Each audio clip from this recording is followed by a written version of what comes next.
Gloire soit rendue à son nom. Nous pouvons reprendre nos places. Que Dieu nous bénisse. Que Dieu nous bénisse. Alléluia. Amen. Ce n'est pas comme ça que nous avons prévu cette matinée. Mais j'ai appris par mon père comment rester flexible au programme du Saint-Esprit. Si nous croyons qu'il est maître, c'est que c'est lui qui doit nous diriger. Peu importe ce que nous programmons, peu importe ce que nous planifions, quand lui, il dit d'aller à droite, même quand vous avez prévu d'aller à gauche, il faut suivre celui qui connaît le chemin. La Bible dit que celui qui sonde le cœur de Dieu, il connaît ce que Dieu est en train de murmurer au-dedans de lui. Donc ce que Dieu attend de nous, il n'y a que lui qui peut nous le dire. Alléluia. Amen. Est-ce qu'on peut encore acclamer le Saint-Esprit? Alléluia. Il mérite toute la gloire. Amen. Amen. J'étais en train de lire un texte avant que tout ne commence. 3 Jean chapitre 1er, verset 2e. La Bible est en train de dire, bien-aimé, je souhaite que tu prospères à tous égards et que tu sois en bonne santé comme prospère ton âme. Alléluia. Amen. C'est notre thème ou texte principal de cette année. C'est par ce texte que l'homme de Dieu avait tiré le thème de l'année et c'est avec lequel nous sommes en train de marcher. Ça a été aussi notre texte de base de cette semaine de germination, semaine de prospérité avec le thème germination. Et nous avons depuis le lundi commencé à expliquer ce que c'est la germination. Comme je le disais, j'étais en train de le dire tout à l'heure dans ma prière, que la germination, nous l'avons aussi comparé, où nous avons dit que c'est un processus de rupture du cycle d'anonymat pour celui de l'exposition. Nous avons comparé la germination à une lettre qui est lue, parce que l'apôtre Paul est en train de dire que nous sommes une lettre de Christ. Et la valeur de la lettre, nous avons dit, ne se découvre que lorsqu'on est en train de la lire. Sinon, la lettre est considérée comme n'importe quel papier. Et nous avons dit que la germination, c'est comme cette période de lecture de la lettre. Une graine que vous avez sémée, peut-être même oubliée, elle a passé du temps sous la terre et elle commence à être vue. Peut-être que lorsque vous étiez en train de la planter, de la sémer, personne n'avait vu. Mais lorsqu'elle commence à germer, tout le monde le voit. Alléluia. Amen. Et nous avons parlé, après avoir expliqué en long et à large ce concept-là de la germination, le mardi, nous sommes attardés sur les étapes de la germination. Parce que tout processus a des étapes. Et nous avons dit que la germination avait 4 grandes étapes. Premièrement, c'est que nous avons appelé l'ensémencement. La période de mettre sous la terre la graine. Deuxièmement, arrive la période de l'enracinement, où cette graine commence à se transformer, à donner vie. Lorsqu'elle donne vie, elle ne se précipite pas à monter. Mais bizarrement, la graine, la vie qu'elle donne, elle commence par la faire descendre. Mais elle la fait descendre pour se ramifier. Elle se ramifie pour aller trouver de la nourriture. Cette nourriture qui servira à la prochaine croissance. Après l'enracinement vient le bourgeonnement. Cette plante, cette jeune plante quitte l'étape de l'enracinement sous le sol, commence à grandir visiblement. On commence à la voir. Et ensuite vient la dernière étape, celle de la croissance et de la maturité. Et nous sommes tous convenus que nous allons juste parler de 3 étapes, donc celui de l'enracinement, de l'ensémencement, de l'enracinement et du bourgeonnement. Ce qui a été fait, nous avons dit l'ensémencement, la première étape, aussi l'étape la plus importante. Nous sommes dit que nous allons en parler en dernier. Le mardi, donc le deuxième jour, nous avions attaqué l'étape de l'enracinement. Et qu'est-ce qu'on avait dit de l'enracinement? Que l'enracinement était comme cette période de mort apparente. On met une graine sous la terre, ce qu'elle fait là-bas, on ne sait pas. On ne voit pas. On a l'impression que comme si rien ne s'est passé. C'est comme nous, il se passe aussi que l'on prie, que l'on prie, que l'on jeûne, que l'on fasse le sacrifice. Mais il n'y a rien.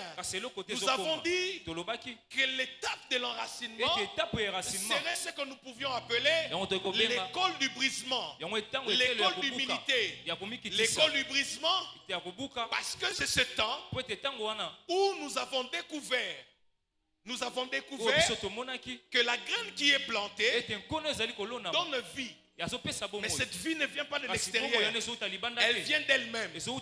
Elle prend le temps de se débarrasser de tout ce qui est inutile, de tout ce qui ne lui sert pas. Elle se débarrasse et laisse place simplement à ce qui est plus important, de commencer à vivre de la même manière avec nous.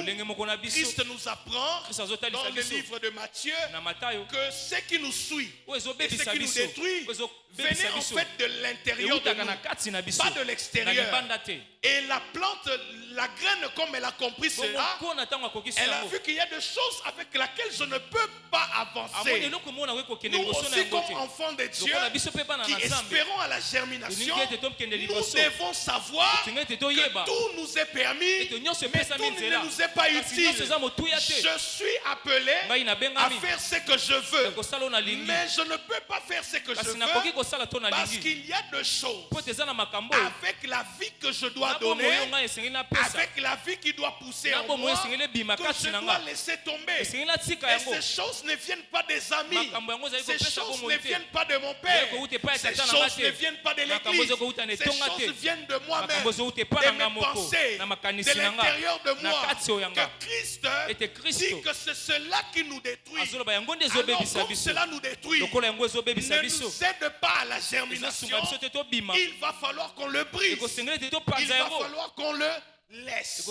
Et on a dit que la période de l'enracinement, c'est cette période de brisement.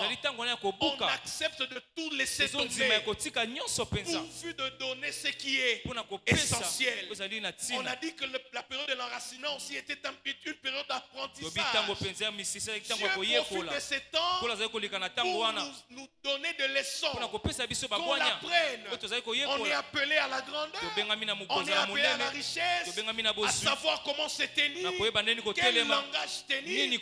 C'est aussi un moment. On a interpellé l'église qu'il fallait apprendre. Peut-être maintenant, tu ne sais pas qu'il faut apprendre l'anglais.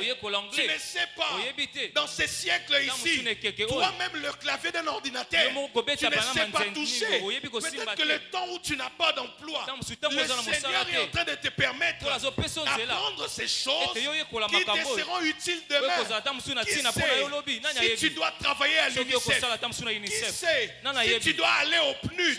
Mais là on demande au moins que tu parles un tout petit peu l'anglais.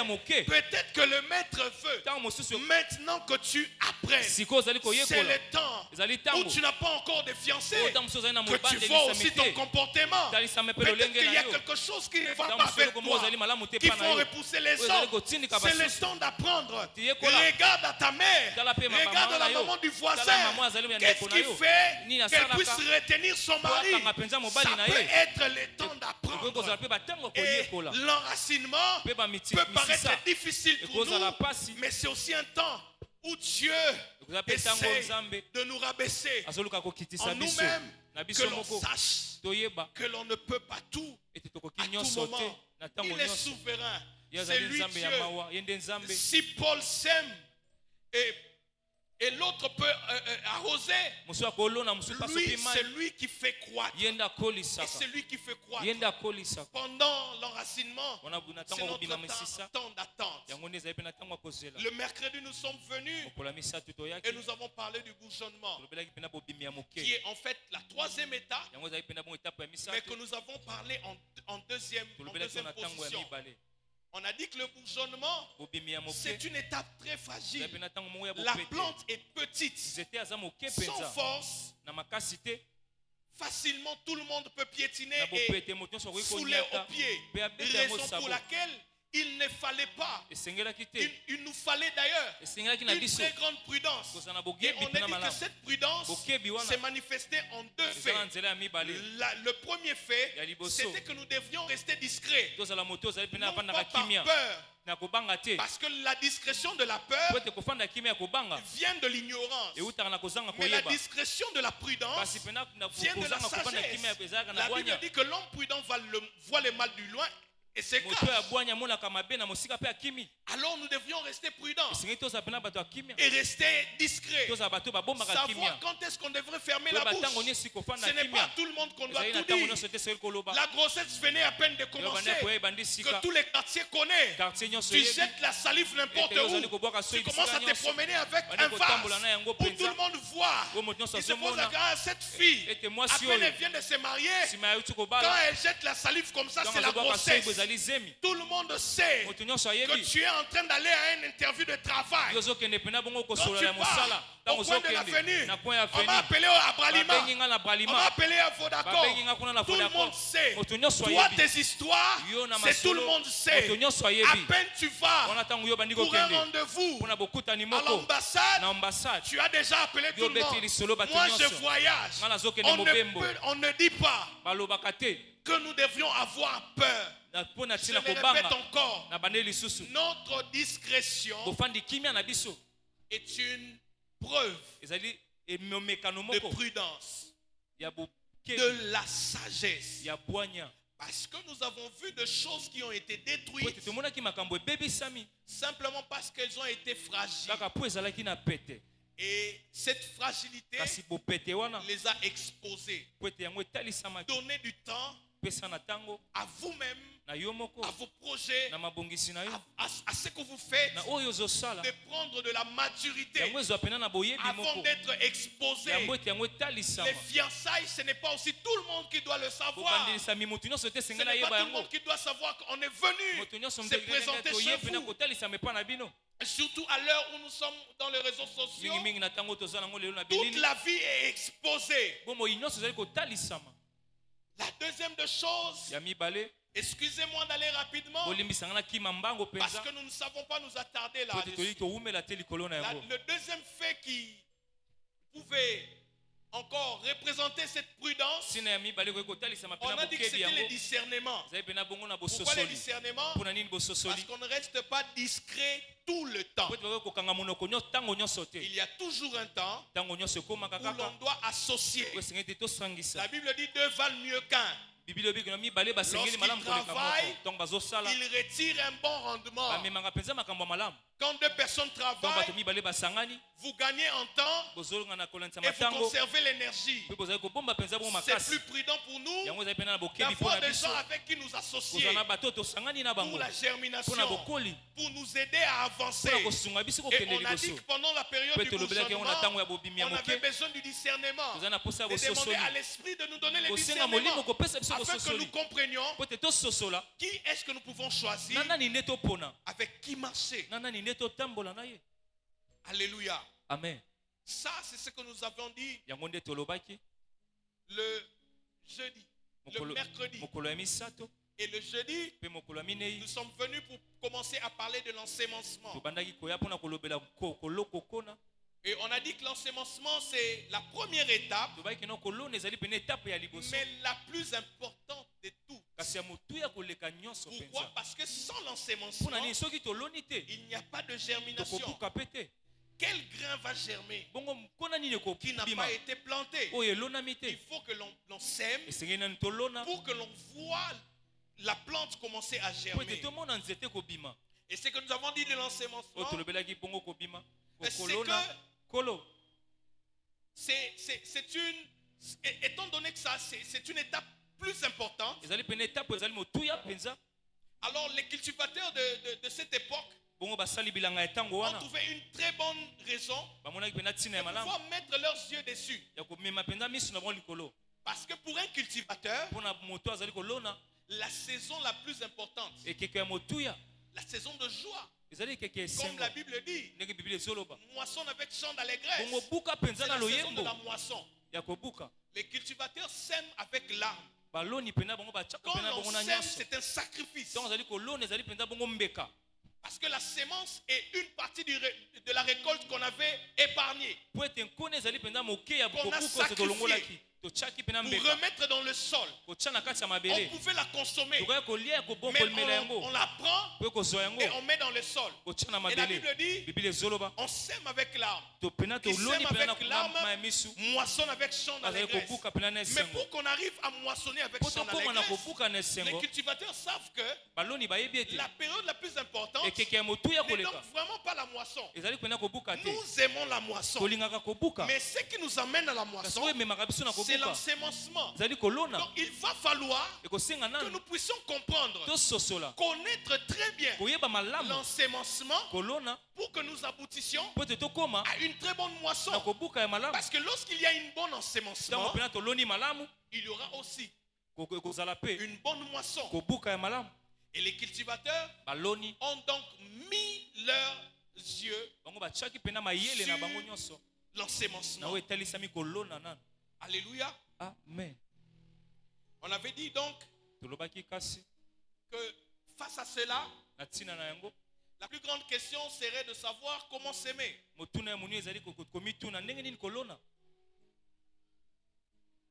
Il faudrait savoir comment s'aimer parce que la moisson dépend de la sémaille. La saison de la moisson vient après la saison de la sémaille. Et on a signalé que l'étape de l'ensemencement était une période de transformation de la graine. Au fait, après l'ensemencement, vient la transformation de la graine. Cette transformation-là dépend de quelques paramètres. La liste n'étant pas exhaustive, nous avions cité notamment les climats, chaleur, froid. On avait cité la lumière, l'ombrage, parce qu'on a dit ça dépend des caractères des plantes. Certaines plantes aiment la lumière du soleil, d'autres se sentent à l'aise de grandir dans l'ombrage parce qu'ils n'aiment pas trop le fort rayonnement du soleil. On a dit que la qualité du sol était aussi un paramètre important, mais les temps aussi, parce qu'il y a des graines qui prennent du temps pour germer. On a dit que cette liste n'était pas exhaustive, mais en fonction de ces paramètres, les saisons, nous déterminons les saisons de chaque culture. Suite à cela, on avait lu un texte. Un texte dans la Bible, dans Matthieu chapitre 21, versets 19 et 20. C'est le Christ qui avait vu un figuier. Il avait faim, il s'est approché, mais il voit que l'arbre n'avait rien. Énervé, il a ordonné que cet arbre-là ne produise plus de fruits. Étonnamment, les apôtres voient que l'arbre avait séché. Mais on était tous d'accord que nous avons des saisons. Et en fonction de paramètres que nous avons cités, les cultures sont définies selon les saisons. Il y a des saisons où on ne sait pas voir certains fruits parce que les conditions ne sont pas réunies pour le voir. Pourquoi est-ce que Christ, le Dieu omniscient, connaissant toutes choses, pouvait se fâcher contre cet arbre parce qu'il ne lui a pas donné le fruit? Nous avons dit que ça, ce sont les cultivateurs de notre époque qui avaient compris cela. Ils avaient compris parce que la germination d'une graine, d'une sémence dépend de certains paramètres. Une graine, après avoir été sémée, s'il y a des conditions réunies pour sa croissance, peu importe la saison, cette graine-là va pousser. Christ, donc, à son époque, était déjà en train de nous lancer un message que les saisons dépendaient de nous. Alléluia. Amen. Christ a séché les figuiers pour nous montrer que les ignorants n'ont pas leur place. Il fallait connaître. Raison pour laquelle au début de notre séminaire, nous avons dit la raison pour laquelle Dieu nous a donné cette semaine, parce qu'il nous avait donné une parole. Santé, paix, prospérité. Mais il devrait aussi, en donnant cette parole, nous montrer comment vivre la santé, la paix et la prospérité, afin qu'à la fin, personne n'aura une excuse pour dire, mais Seigneur, tu avais dit, mais comment est-ce que moi je devrais vivre ça? Il montre le chemin. Je reviens à ce que je disais, que le Seigneur, par le fait de gronder le figuier, était en train de nous apprendre que la saison ne dépend pas de notre environnement direct, mais elle dépend de nous-mêmes. Si nous nous mettons dans des conditions qu'il faut pour nous, pour germer, nous allons germer. Alors ces conditions, on doit le savoir. On doit se mettre à la quête de la connaissance de ces conditions. Comme les cultivateurs se sont mis à la quête des conditions. Et aujourd'hui, on peut manger l'orange, on peut manger la mandarine, même si ce n'est pas la saison. Un cultivateur averti, il peut s'aimer cela. Il sait comment le faire pousser pendant cette saison. On avait même donné l'exemple de la tomate. On a dit, nous qui vivons pratiquement toute l'année pendant la saison de pluie, la culture de la tomate n'aime pas la saison de pluie. Mais si nous au Congo par exemple, nous ne savions pas comment s'aimer la tomate, même pendant la saison de pluie, on aurait eu pénurie. Et on serait tombé dans le même sort que le Seigneur. On cherche la tomate comme lui il a cherché les figuiers. Il n'y en aurait pas. Alléluia. Amen. Amen. Amen. Et c'est là que nous étions arrêtés la fois dernière. Aujourd'hui, nous allons continuer dans cette même lancée, toujours dans l'enseignement. J'aimerais ne pas aller de manière générale, parce qu'il s'agit de la conclusion. J'aimerais prendre une partie, parce que nous parlons de la prospérité. J'aimerais que nous puissions parler de la germination dans la prospérité. Et plus particulièrement en ce qui concerne les finances. Le problème avec l'ensemencement, c'est que plusieurs aujourd'hui se plaignent. Parce qu'on en connaît un peu trop. On a été enseigné. S'aimer. Les gens aussi l'ont fait. Les gens l'ont fait. Mais plusieurs aujourd'hui commencent à murmurer. Parce qu'ils se disent que les semences que nous faisons, nous n'arrivons pas à moissonner.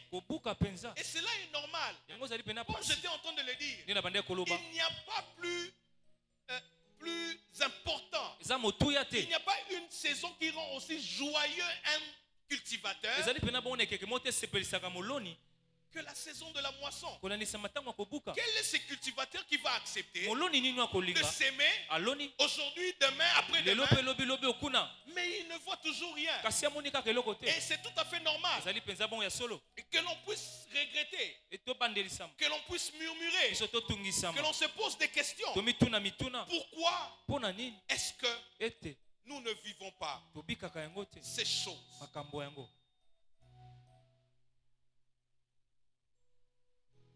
Comme je le disais,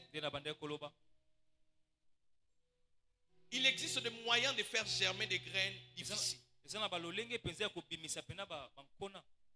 Il existe un moyen de faire germer des graines. Même les graines difficiles. Parce que des semailles sans moisson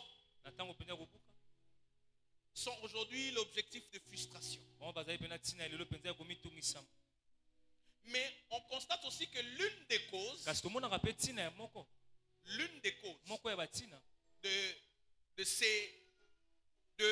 du fait que nous ne vivons pas la saison de la moisson, beaucoup mettent ça surtout dans la qualité du sol. Mauvaise qualité du sol. Ainsi, on peut voir aujourd'hui beaucoup de chrétiens quitter d'une église à une autre. Pourquoi? Parce qu'ils sont en train de chercher une bonne terre là où ils peuvent s'aimer. Oui, c'est parmi les raisons. Mais ce n'est pas l'unique raison. Moi, je dirais même que ce n'est pas la principale raison. La principale cause. Parce que nous venons de rappeler tout à l'heure, il y avait bon nombre de paramètres. Bon nombre de paramètres. À part la qualité du sol, on avait les climats. On avait la lumière. On avait l'ombrage qui peut faciliter. Mais il y a deux raisons qui sont vraiment principales. Qui sont vraiment principales. Qui peuvent faire en sorte que l'on sème, mais que l'on ne moissonne pas. La première, c'est la qualité de la graine. La deuxième, c'est la nature de la graine. Comme je le disais tout au long du séminaire, on a prouvé que la plante qui germe vient de la graine. Cette graine qu'on a sémée, la vie vient de la graine d'abord.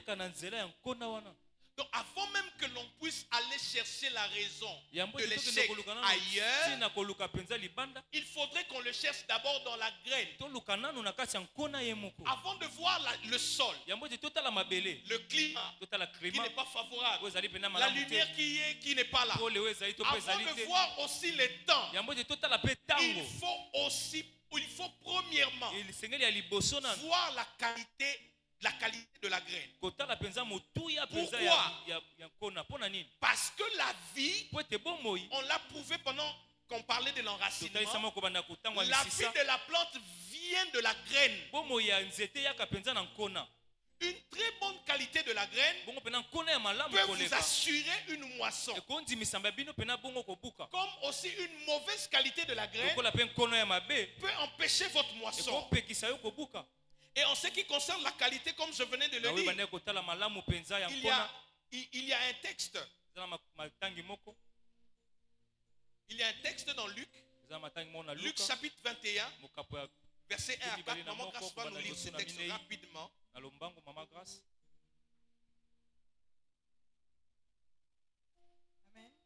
Amen. Luc chapitre 21, du premier verset au 4e verset, nous lisons au nom de Jésus-Christ. Jésus, ayant levé les yeux, vit les riches qui mettaient leurs offrandes dans le troc. Il vit aussi une pauvre veuve qui y mettait 2 petites pièces. Et il dit, je vous l'ai dit en vérité, cette pauvre veuve a mis plus que tous les autres, car c'est de leur superflu que tous ceux-là ont mis des offrandes dans le troc, mais elle a mis de son nécessaire, tout ce qu'elle avait pour vivre. Amen. Amen. Lorsque vous voyez, vous entendez ces textes, Christ voyait que les gens qui offraient. La Bible a dit qu'il était devant le tronc. Vous voyez ce qui venait. Mais il y avait un constat. Et il a fait directement remarquer à ses disciples. Il dit, de toutes ces personnes qui sont passées, il n'y a que cette femme-là qui a donné plus. Mais ils étaient assez étonnés, certainement. Parce que la femme n'était venue qu'avec 2 pièces qu'elle avait mis. Mais Christ dit qu'elle avait donné plus. Il explique. Elle a donné plus parce que ceux qui viennent là, quoi qu'ils soient riches, ils sont en train de donner les superflus. Ce qui n'est pas important pour eux. Ce qui ne représentait rien pour eux. Ce n'était rien. Mais celle-là, elle était venue avec tout son cœur. Le problème avec la sémence, ce n'est pas encore la quantité. Le problème avec la sémence, c'est ce qu'elle représente. C'est de ça que nous parlons de la qualité. C'est ce qu'elle représente. Qu'est-ce que c'est que tu es venu s'aimer représente pour toi? Parce que ce qu'elle représente, c'est ce qui détermine la moisson. Il est écrit, Galates chapitre 6, le verset 7e, on ne se moque pas de Dieu. Ce que l'homme sème, c'est ce qu'il moissonnera. Tu ne peux pas s'aimer le maïs, tu récoltes le riz. Alléluia. Amen. Tu ne peux pas s'aimer le maïs et récolter le riz. Et comme la qualité va de pair avec la quantité, nous allons essayer de faire une analogie avec ce que Christ disait. Cette femme avait donné peu quantitativement, mais elle avait donné beaucoup qualitativement.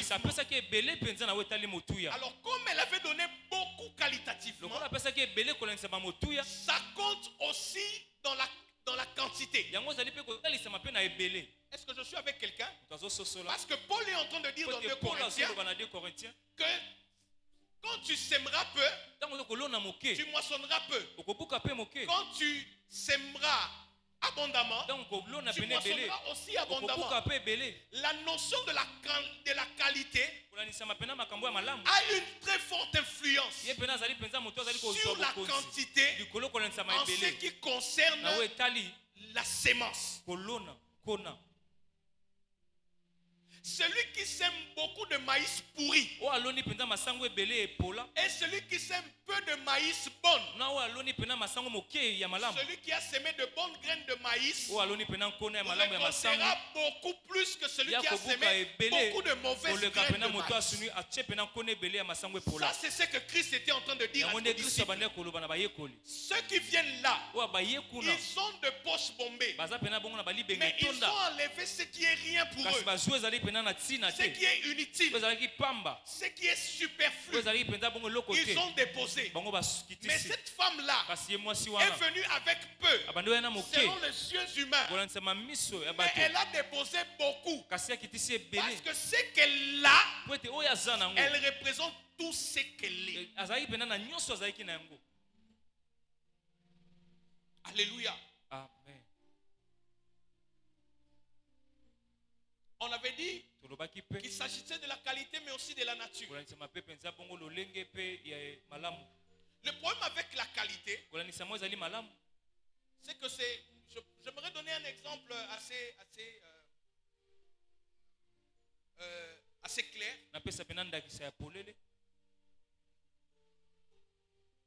Un frère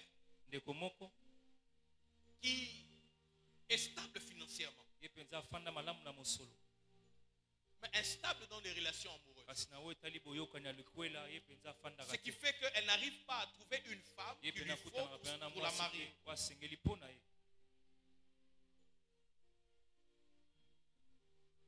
Dans toute sa stabilité financière, le frère vient s'aimer. Parce qu'on avait demandé de semer. Il prend son argent, il emmène. Mais il prend n'importe quoi. Ce que le frère attend, c'est une bonne femme. Ça dérange son cœur. Stable financièrement. Mais il enlève ce qui ne lui importe pas. S'attendant à avoir ce qui est important pour lui.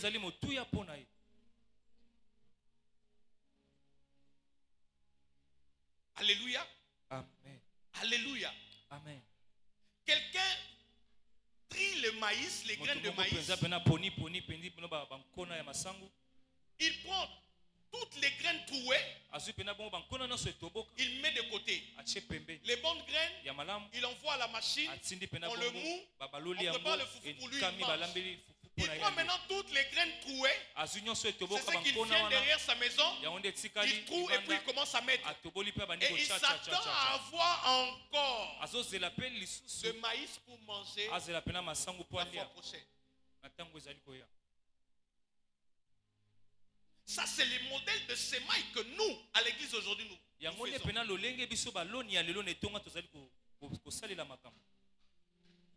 Et nous ne nous rendons pas compte. Pour nous, j'avais sémé. Mais comment as-tu sémé? Alléluia.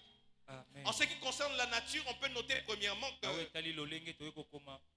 plusieurs ne sèment plus la graine, mais ils sèment le pain.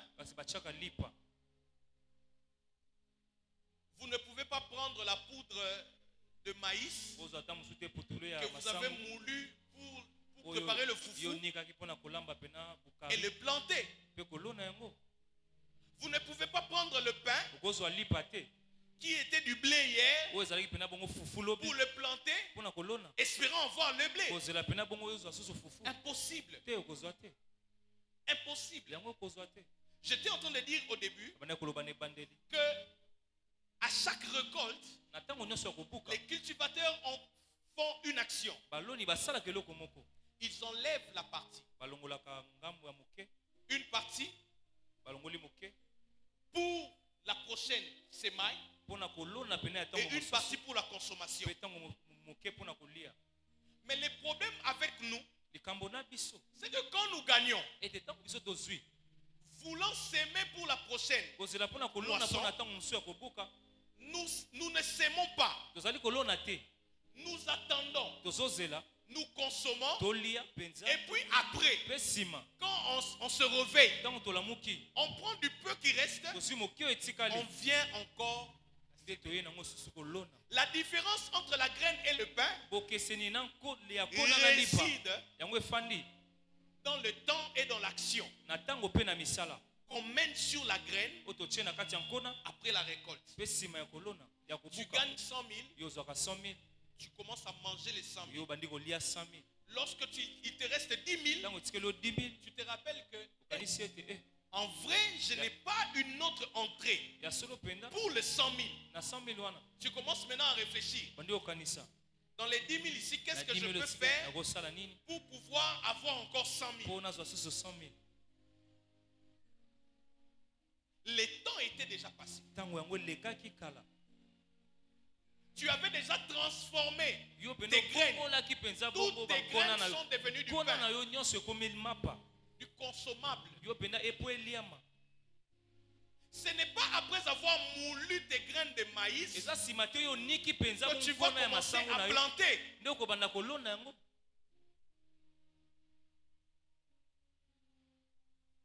La nature de ce que nous sémons Pour plusieurs, c'est les pains. Ce n'est plus de la graine. Ce n'est plus de la graine. Et deuxièmement, toujours en ce qui concerne la nature de la graine, on doit savoir une chose. Toutes les graines ne vont pas germer de la même manière. J'étais en train de le souffler tout à l'heure. Il y a des graines difficiles à germer. Mais les cultivateurs, comme j'étais en train de le dire, ont développé de techniques pour pouvoir ralentir le temps de la germination, afin que les saisons ne soient pas définies naturellement, mais qu'ils soient en train de bousculer les saisons pour leur culture. Il y a des graines, lorsque vous la mettez à terre, il faut attendre 60 jours pour qu'elle commence à germer. Alors, qu'est-ce que les cultivateurs font? Ils travaillent avant la sémence. Le cultivateur d'aujourd'hui travaille la graine avant la sémence, en essayant d'accélérer le processus de la transformation. Il y a aujourd'hui des techniques dans l'agriculture. Certains, il y a des graines qu'on chauffe, d'autres on humidifie, qui passent par de techniques, beaucoup de procédures. Et c'est ce qui manque les chrétiens. Vous savez, c'est une bonne chose que lorsqu'un homme de Dieu est en train de déclarer, que les gens viennent mettre ce qu'ils mettent là. Mais à chaque fois que je m'assois, je me pose la question, est-ce que parmi nous, il y a des gens qui comprennent l'action de venir mettre quelque chose ici? Est-ce que quelqu'un a déjà compris ça? Ou l'on vient seulement parce que Maman Gloria s'était levée, Papa Patrick s'était levé, Malobango qui toque, bien. Tu mets l'argent. Alléluia. Amen. C'est une graine. Ça, ne vous en faites pas. C'est une sémence. Mais elle va prendre du temps à germer. Parce qu'elle n'a pas été préparée à la germination.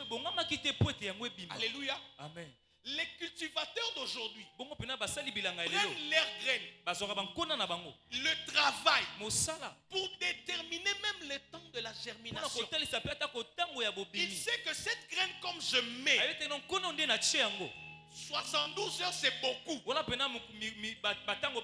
germination doit commencer. C'est que sur la semaine prochaine, j'aurai ma jeune plante.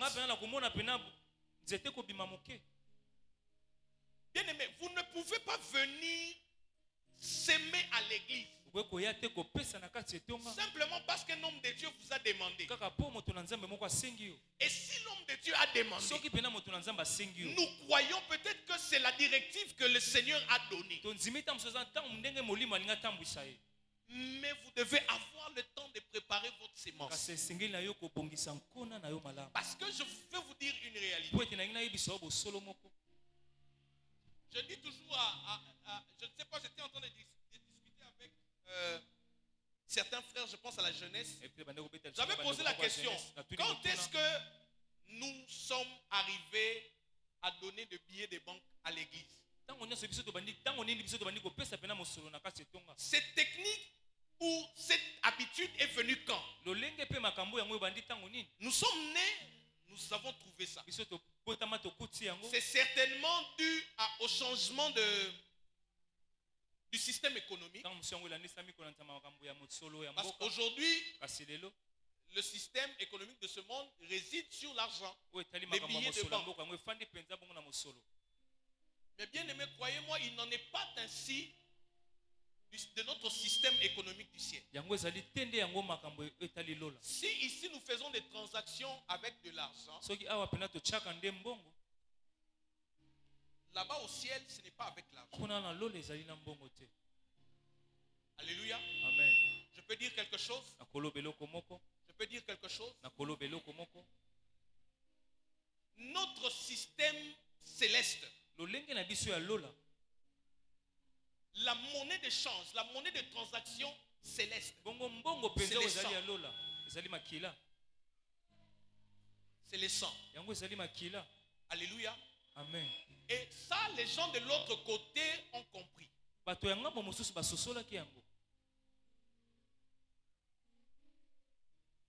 J'ai dit plusieurs fois à l'église, Dieu est souverain.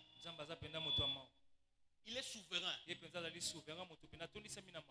Christ avait-il besoin de venir mourir et verser son sang? Vous pensez? Dieu n'allait pas nous sauver d'une autre manière. Alléluia. Amen. Lorsque nous lisons la Bible, lisez-la avec les yeux de l'esprit. L'homme pêche, il prend le feuille d'arbre pour se couvrir sa nudité. Dieu vient, il tue un animal, il verse le sang, il prend la peau de l'animal.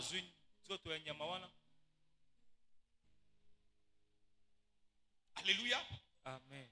Amen. Amen.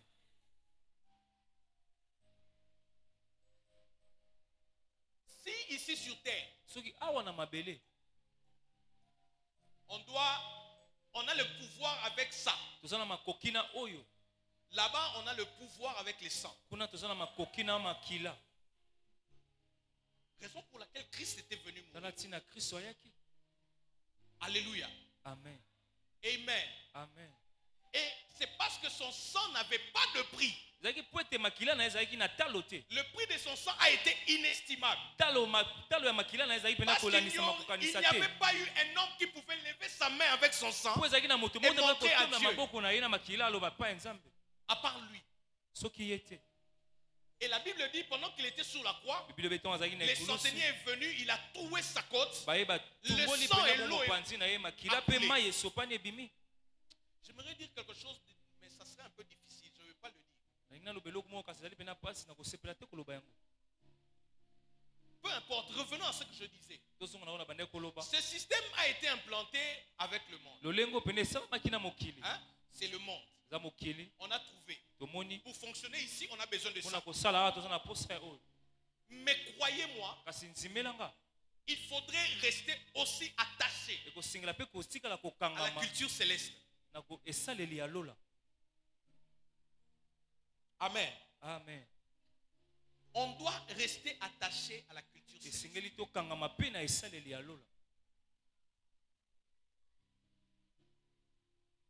Lorsque nous venons s'aimer, ne venez pas donner de l'argent simplement. Cet argent doit avoir été nommé. Il doit être la représentation de quelque chose. Alléluia. Amen. On peut même aller.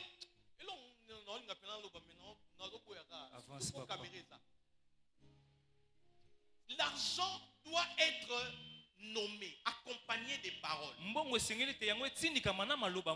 Parce que Dieu a créé le monde par sa parole.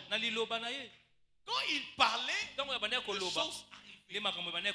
Il y a aussi même des estimations.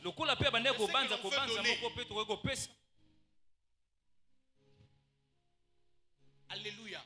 Amen. Le ciel n'a pas besoin de ça. Les anges n'ont pas besoin de ça. Ça, c'est pour moi. Quand tu donnes, papa te dit, il peut prendre un jus. Alléluia. Amen. Ce que les anges vont venir prendre, c'est ce que tu dois dire ici.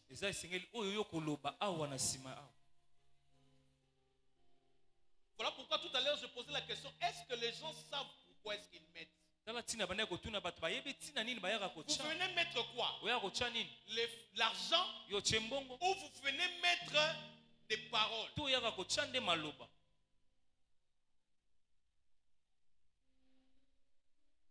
Ça, ce n'est pas la sémence. La sémence, c'est ce que vous dites après. Et vous représentez votre sémence. Alléluia. Amen. Dans la Bible, quand vous lisez, le Seigneur a fait accompagner toutes les lois. Avec des estimations, il disait pour ça faites ceci, pour ça faites cela. Mais comme nous, le système a changé, nous ne sommes plus peut-être dans les offrandes de nature, nous sommes dans l'espèce, mais il faut que chaque chose soit nommée. Commencez d'abord là. Voilà pourquoi je disais qu'il y a des graines difficiles, mais que vous pouvez préparer à la germination.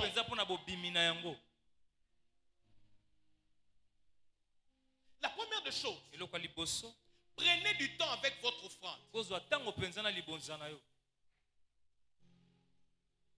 Priez à la maison avec vos offrandes. Priez à la maison avec votre dîme. Tout ce que tu veux venir donner, prends du temps à prier pour ça. Je dirais plus. Prends du temps à parler sur ça. Donne à ses billets des pieds et des jambes. J'allais même dire donne ça du sang.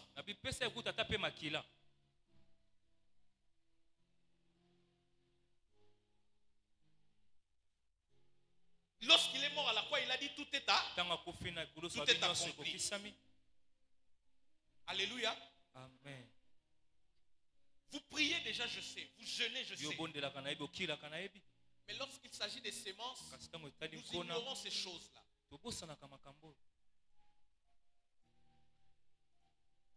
Accompagnez toujours les paroles.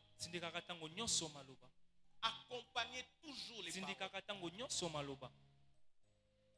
Accompagnez toujours des paroles. Et c'est ça que vous venez s'aimer. Alléluia. Amen. La deuxième des choses, la dernière,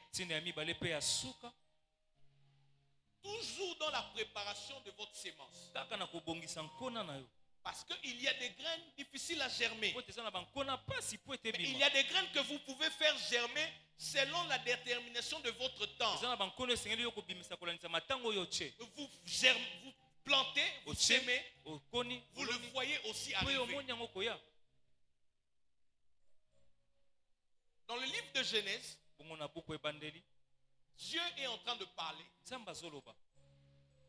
Dieu crée le monde. Je veux dire seulement peut-être deux choses et puis on va s'arrêter là. C'était prévu que j'en parle le vendredi. Parce que je savais qu'il n'y aurait pas le live. Mais bon, on va en parler quand même. Dieu crée. Quand il crée, il parle que la terre soit. Il arrive à un niveau. Lorsqu'il devait créer tout ce qui devait être sur la terre, Dieu commence à parler à la terre. Alléluia. Amen. Je commence au verset 9 du premier chapitre de Genèse.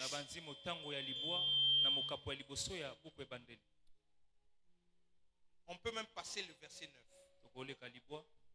Verset 11. Puis Dieu dit que la terre se couvre de verdure, d'herbes porteuses, de semences d'arbres fruitiers donnant sur la terre de fruits selon les espèces et ayant en eux leurs semences. Il en fit ainsi. Verset 12. La terre produisit de la verdure, de l'herbe porteuse, des semences selon son espèce et des arbres donnant du fruit et ayant en eux leurs semences selon leur espèce. Dieu vit que cela était bon. Plus loin encore, on verra que Dieu parle à la mer, il dit que la mer produise les poissons. Un homme de Dieu a dit une chose. Il a dit une chose importante. Il dit, si vous voulez émerger dans cette vie chrétienne et que vous n'êtes pas en acquaintance avec les esprits, votre vie est malheureuse. Alléluia. Amen. Les cultivateurs savent mettre la chance de leur côté. C'est que les enfants de Dieu ne savent pas. Christ a guéri plusieurs aveugles. Mais un jour, il arrive à un aveugle. Il crache par terre. Il prend la boue qu'il avait fait avec la terre. Il a mis sur les yeux de l'aveugle. Alléluia. Amen. Alléluia. Amen. Bien-aimé, la terre est un esprit que Dieu a créé, qui peut travailler en notre faveur. L'eau est un esprit que Dieu a créé, qui peut travailler en notre faveur, mais que nous avons laissé aux mains de fils du diable.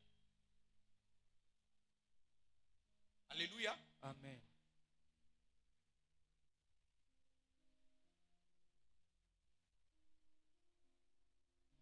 Tout ce qu'il y a ici dans la terre, c'est la terre qui l'a produit, suivant l'ordre du Tout-Puissant.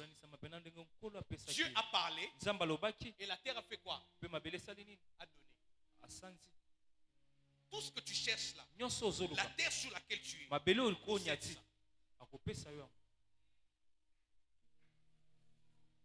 alléluia. Amen. Nous ne prospérons pas. Je parle bien de prospérité financière. Parce que nous n'avons pas mis la terre de notre côté. Les chrétiens, bien aimés, j'ai déjà fini. La prière, c'est une très bonne chose. Mais il faut savoir comment prier. S'aimer, c'est bien. Mais il faut savoir comment s'aimer. Vous avez déjà vu une chose, certainement. Mon nom n'est pas là. Il y a certains aventuriers, quand vous vous mettez dans la terrasse, avant de nommer la masanga, il prend son verre, il jette un peu. Peut-être lui-même, il ne comprend pas ce qu'il est en train de faire. Mais parce qu'il avait vu seulement quelqu'un, ou soit son père, quand il buvait, il jetait. Est-ce que vous savez que ce geste-là est une offrande? Quelqu'un le sait? Il y a des lecteurs de la Bible. Vous savez comment ça s'appelle? On appelle ça la libation. La première personne à le faire, c'était Jacob. Lorsqu'il a eu son songe, la Bible dit qu'il a bâti un monument, il a pris de l'huile, il a jeté dessus. Mais Dieu est venu aussi imposer cela à Israël comme une loi. On ne vient pas, on n'entre pas dans les discussions. Moi, je n'aime pas des discussions qui n'aboutissent à rien, des discussions stériles. C'est la loi, on peut laisser tomber comme vous voulez. Mais ici, nous sommes dans la culture divine. Tout à l'heure, je disais que l'esprit, c'est lui le maître de l'église. Je suivis un homme de Dieu qui disait,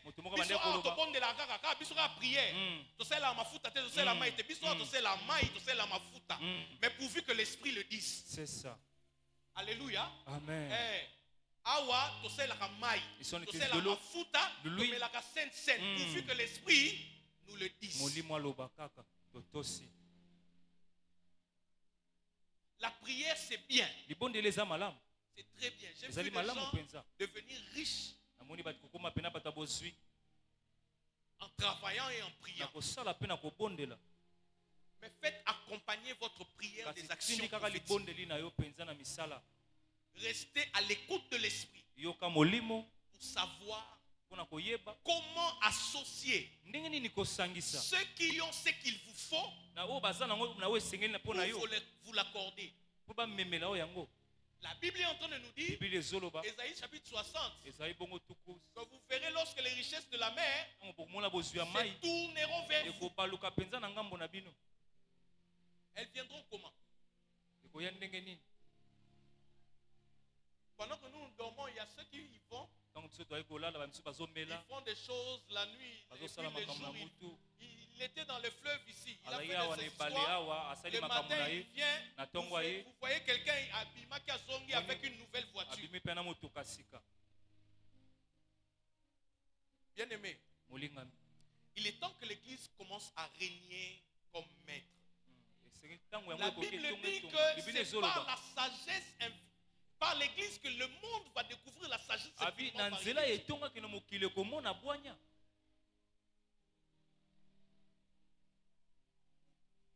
Je prie le Saint-Esprit et commence à éclairer la voie de chacun d'eux.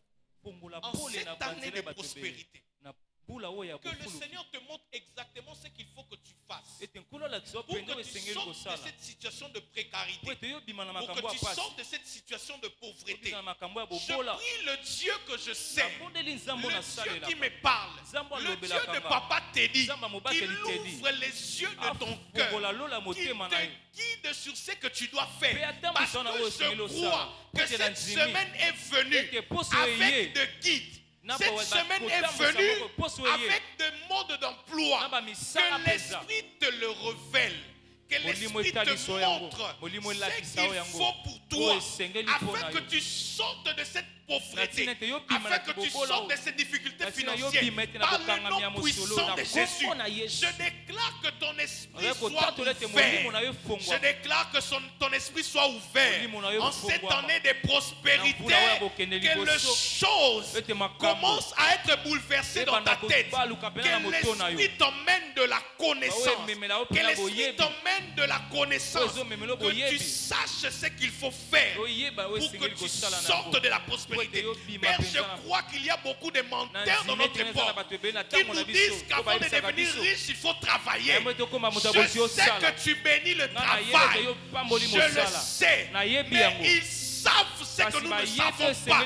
Voilà pourquoi nous te prions ce matin que tu nous révèles, Père, au nom puissant de Jésus. Pendant qu'il nous parle de travail, ils sont de fils rouges sur la main. Ils sont de fils rouges attachés aux pieds. Je te prie, Père, que tu révèles à un de tes enfants ici, à un homme, à une femme, qu'il se réveille un matin, qu'il commence à parler en termes de millions, qu'il commence à parler en termes de millions, comme Jacob, tu l'as montré la voie, pendant qu'il était dans un milieu hostile, il ne savait comment s'en sortir, tout ce qu'il produisait, son oncle prenait, mais tu es venu lui montrer, tu es venu lui montrer la voie de la richesse. Je prie le Seigneur que cet ange de richesse qui est descendu en cette semaine, emmène de la connaissance, ouvre les cieux de plusieurs, ouvre les cieux de plusieurs, ouvre les cieux de plusieurs, qu'il commence à voir, à être guidé sur les actions à mener spirituellement comme matériellement afin d'atteindre le sommet.